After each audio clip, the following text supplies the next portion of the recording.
Welcome to the Light Your Kitchen project from GE Lighting, a Savant company. Installing a premium under-cabinet lighting fixture that's powered by direct wire or plug-in. With our premium under-cabinet bar lighting fixtures, you can make over your kitchen with just a few steps, depending on your power method of choice. These fixtures have a combination of direct wire or plug-in capabilities. We're going to start by walking you through the plug-in process. To learn how to install by direct wiring the fixture, how to adjust the color, and how to link multiple fixtures together, skip ahead in the video. Here's what you need for the plug-in process. When you open the package, you'll see the fixture, one 12-inch linking cable, one strain relief, one recessed connector, one knockout hole cover, and 2 screw hole covers. You'll also need a Phillips screwdriver and a power drill. And we offer a few additional accessories sold separately that could go a long way in enhancing your space, like 24-inch and 36-inch linking cables, a 60-inch grounded power cord, an outlet and USB adapter, and a junction box with a master on-off switch. To purchase any of these, click the link in our description. Before we walk you through these steps, remember, the plug-in requires the power cord, which may be sold separately depending on the model. Step 1. Turn off the power at the circuit breaker to the power source you're installing the fixture in. Step 2. Find the mounting position for your fixture, making sure the input side of the fixture is within 5 feet of an outlet. And if you're linking multiple fixtures, ensure that inputs and outputs are facing each other for a clean connection. Step 3. Mount the fixture using a Phillips screwdriver and the pre-installed captive mounting screws, which work well for cabinet bottoms that are at least 3/8 inches. You may need to pre-drill a pilot hole for the screws. Step 4. Remove the plastic quick connect cap that covers the input port and store the cap in a safe place. You might need it in the future. Then, insert the power cord quick connector. Step 5. Plug in your fixture and secure the cord using cable clips, keeping it snug to the mounting surface. And Step 6. Push in the screw hole covers and turn the power back on at the circuit breaker to make sure everything is working correctly.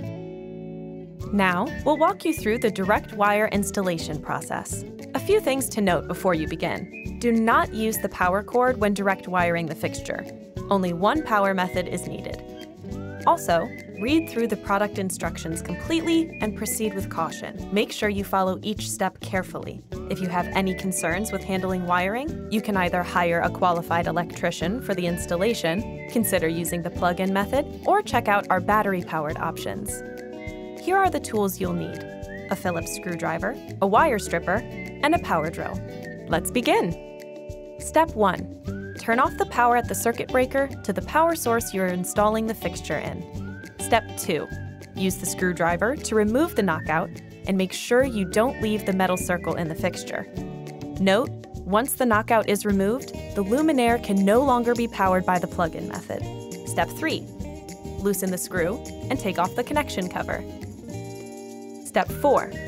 Mount the strain relief to the connection cover, securely tightening the nut on the inside of the connection cover. Step 5. Push about 3 inches of supply cable through the strain relief and tighten the screws around it. Step 6. Carefully pull the 3 wires located in the fixture to the outside. Don't force the wires out. Use the wire strippers to remove the insulation and connect each supply cable to the internal wire that matches its color using the wire nuts. Green or bare copper goes to green, white to white, and black to black. Make sure all the wires are securely gripped with no bare wire exposed. Step 7. Gently push the wires back inside the fixture and secure the connection cover back on.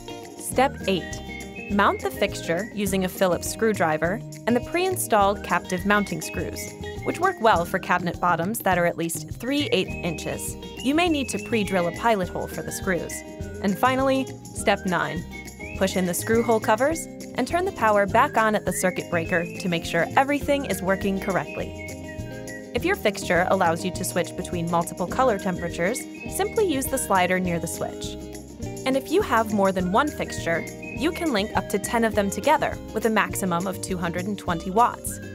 Here's how you do it. Step 1. Remove the plastic quick connect cap. Step 2. plug in the linking cable or recessed connector into the output port on the fixture that has power and connect it to the input port of the non-powered fixture. And step 3, make sure the plastic Quick Connect caps are installed in all open ports when you're finished. And there's only one step left. Enjoy your stylish, more functional kitchen. For other Light Your Kitchen project installations or a pre-planning guide to your next upgrade, click here.